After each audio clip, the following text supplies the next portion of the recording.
how to do internal communication in Odoo. So for that we have to install this module discuss.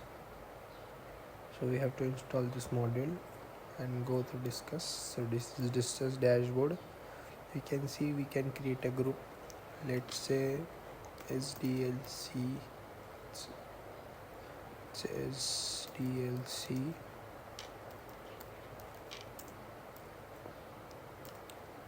login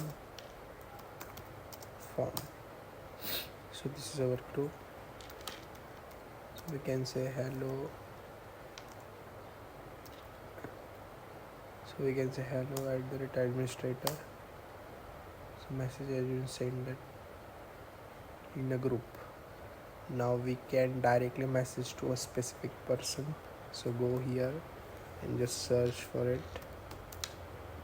So let's search for Yash and press enter. So you can see Yash is appeared here. Go in that and just say. So this is our personal chat with a specific person. This is how we can use internal messaging in Odoo.